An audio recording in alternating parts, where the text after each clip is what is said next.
So hello and welcome to the Vale of Rheidol Railway, where Pete Waterman and the Railnuts have brought a humongous layout once more. Haven't they just? So it's fantastic. Absolutely. So this is the almost the world record layout that came to Model World Live in 2024, where it won the Guinness World Record for the largest portable model railway in the world. But this version is ever so slightly shorter, because it's 8 feet shorter at 200 foot, but it's still an incredible layout. It's huge. It really is. So they brought it here for the October half term here at the Vale of Rheidol Railway, and it's set up opposite their main station at Aberystwyth. In the room with it, we've got the Great Western Railway Duke Dog, we've got a fantastic period steam loco, we've got some narrow gauge exhibits, and it's great to see this all assembled again, isn't it? It's my first time to visit Vale of Rheidol. In fact, it's my first time to visit this area of Wales, and it's just been absolutely phenomenal to see what's here and how pristine the station is. It's in such a well-kept condition. It's absolutely amazing. Yeah, it certainly is. And the layout, facilities here as well. Yeah, the facilities are fantastic as well. I mean, but the layout itself, actually, I mean, one of the things for me, strangely, is that given that we saw it at Model World Live in 2024, actually we didn't really see it because we were so busy. So. It's the first opportunity really I've had to actually see the layout up close properly and spend some time actually looking at it, looking over it, watching all the little bits of detail, the trains going past, the flashing lights on the station, on the approaches to the station, colour light signals, all in working condition. It looks really good. It certainly does. And also, it's striking how many people are here having a go at driving as well. Absolutely, and everyone's actually literally getting involved in driving trains on making tracks here. They're driving trains on the 200-foot world record layout. It's fantastic to see, fantastic to see people getting involved. What I think we should do, Mark, is get hold of Pete and see how it's been going from his point of view. Absolutely. Super. Well, Pete, how's it going? How's the layout running? Well, to be honest, I'm staggered, to be honest with you. No, it's like it's been 2.5 years since we did this last time at your place, and you don't realise how big it is till you start to put it back together. And I have to say, last week when we started putting it up last Saturday, I was very pessimistic, to be honest. 2.5 years, you forget all the things that you learnt, and obviously we'd never put this layout up anyway, so it's different from what we did at the NEC anyway. So it was like, suddenly you look at the fiddle yards, which is now 208 feet, and you've had to reline the whole lot. So Kevin spent 3 days just lining up, the fiddle yards, because obviously we've moved the fiddle yards that many times. So then you look at the layout itself, and you think you've got to realign this and realign that. No, I was quite, on even Monday, like a week ago today, I was thinking this is never going to happen. I'm not convinced that we can make this work. Not particularly because it's really behaved itself, It's worked brilliant. Yeah, but it's the sheer size, though, isn't it? I mean, we're not talking about a standard size layout here. No. This is multiple vehicle movements to get the layout here. No, it's amazing, and the thing that's really staggering is the one thing we never factored in was some of these engines have been working for 5 years. If you take the original Pendolino set, it's done over 300 real miles. So you suddenly come here and you've gone from a 64 foot or 50 or 72 foot layout to 208 feet in one direction. You're going around, and you just, it suddenly dawns on you, when you're here, oh my God, what happens if all these sets that we've had for 5 years now suddenly go woof, and you go, have we bought enough other stock that can cover it? And I have to say, no issues at all. And as you can see from the volunteers and from actually the kids, I mean, it's been amazing how many kids have been driving. It's intense, and at times it's been really intense. It's been packed, and because we're only drive on the front because you can't get around the back because we haven't got the space. It's a very intense service. You know what I mean? And it's like you sit there thinking, ooh. You can see how much people are enjoying it, though. Oh yeah, of course you can, and that's I mean, that's a staggering thing to me. I have to be careful what I say in Wales, don't I? But you are in Aberystwyth. Yes. Right? It's not exactly the hub of the universe. So we've had a great weekend, the steam weekend was great. The weather's been appalling. I mean, appalling. And I thought that would really impact on us today and the rest of the week. It hasn't. I mean, you know, we've had great numbers and we've got great numbers all week. And of course, because it's such an unusual place to come to, we have to say the railway here is phenomenal. You have to take it, you know, it's just the presentation phenomenal. of it is it's phenomenal. Another class. So you just go, but you don't know what the reception's going to be, and I hate to say this, but it's like a love fest here. I mean, it really is. There's people are smiling, they're happy, we're all laughing, we're all trying to speak Welsh, and it's, you know, everybody's falling about laughing, but the friendship, honestly, I'm just blown over by it, you know. How long are you here for? You're here till... We're here for another week. We finish on Sunday, then we break it down on Monday. And, you know, listen, you and I have been doing this for 5 years now. You're never certain about who's going to turn up, whether anybody's going to turn up. And so when somebody says to you, how would you like 2 weeks in North Wales, you think, yeah, right, hang on a minute here. I'm not sure about it.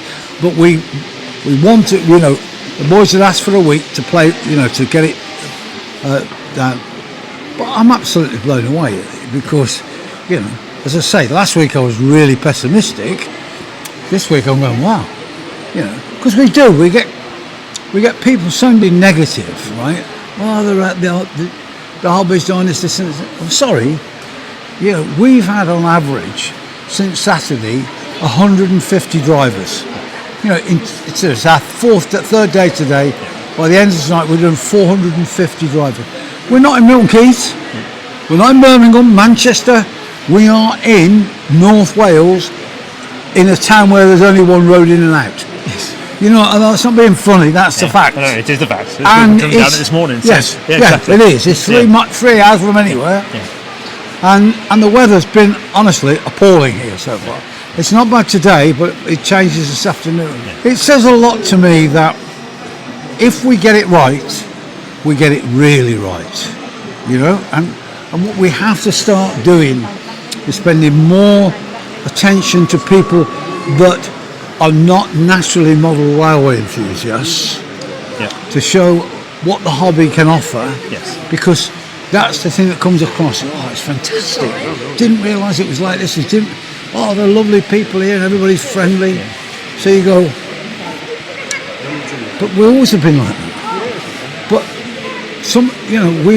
a lot of the shows have lost the reason that you have a show, which is to try and encourage people to follow our hobby, you know. But hey. Well, I think we're both on the same track there. That ultimately is what we're both trying to do with what we do with making tracks, what we do with the shows. You know, it's all about trying to get people involved. I see it today. Like you see the audience here today. We've met loads of Hornby magazine readers as well. There's plenty of enthusiasts, but there's also lots of people who might be their first ever connection with model railways. It might be something that's been a latent interest, but it's not their everyday thing to be involved with this, is it? No, and to be honest, you know, I sort of come here. It's been a busy year. You know, it's been a really busy year for us this year. Probably, in truth, a little bit too busy. But you know, we've done it. We've still got the Christmas show at Blakemere. I'm doing lots of tours at the minute. And so you're sort of thinking, well, is it going to end? And you think to yourself, well, and then you come here, you see the enthusiasm, and you think, right, when I get back from here, I'm just going to build this bit, or I'm just going to build that bit, or I can change this bit. And then you go, hang on a minute, you were just going to go back to making your own gauge. But now you've just got to, haven't you? So. Yeah, but you know. I suppose that begs the question of what is next after Vale of Rheidol. You mentioned Blakemere, so there's a Christmas event, isn't there, at Blakemere again this year? Yeah, that's ours. Yeah. And then we're off to Earth to Scotland, to Model Rail Scotland, and then we've got the NEC. At the moment, we're planning no further than that, because I need some time to make at the moment, if you look at the 200 feet that are in here, we've actually got 216 feet of railway, okay, because we've got 16 feet that we can't get in here. Yeah. When it comes to railways or the actual layouts, we've only got two. We can only take Milton Keynes, which is 64 feet, or Watford, which is 72 feet. Because to make the world record for you, we took boards out and changed them around. I need now to change that back because I want to have 5 unique railways so that anybody who wants this one or that one, they can just have it different. So it means that you're never ever going to see the same layout twice. There'll always be something different, or it will be evolving, which I think it should do. So I'm going to go back from here. The first thing I'm going to do is making tracks 2, which is still my favourite part of the layout. I know you made me build a bloody station, but it's still my... that was my fault. Yes, it was your fault. So I want to go back, put the cross section for Kilsby tunnelling, and bring that up to date, because obviously that's 5 years old now. And then that will give me 2 64 foots, a 72 foot, and then I can concentrate on Bushy to Wembley. And that's a long-term project. Yeah, that's a big project now, isn't it? Yeah. I know from the plans you've got in terms of building the Wembley skyline, but there's lots of things to go together to make that layout yes, work. Correct. I know the track plan currently works as it is, just over the back there, and is part of the total circuit, but it's still lots of work to do there. I mean, that was the one thing here that was a relief, is because of the width, we had to have the fiddler against the wall. There was no choice, which meant we lost Bushy completely. You can't see it. So that was good because I'd already started, but there was a lot of work. If I'd have wanted to finish it, probably couldn't have done it in time to be here.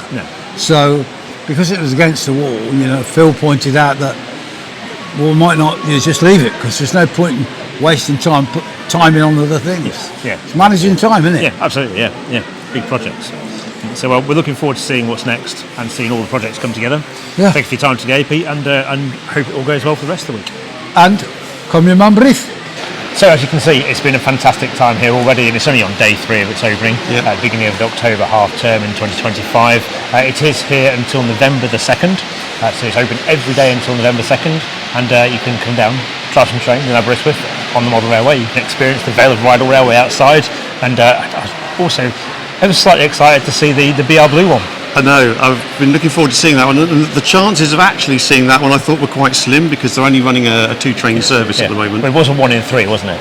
It was a 1 in 3 chance, and we lucked out, which is fantastic. We certainly did. That's freshly repainted as well, just this week as well, and just turned out. Again, spectacular work, I think, there from the Vale of Rheidol team to actually turn that out to such a high standard. Yeah, it looks great, and sounds wonderful too. It certainly does. Sounds lovely.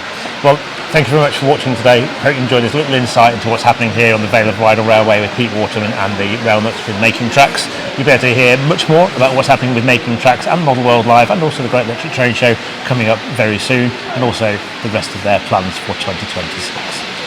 Thanks for watching. I'll see you next time.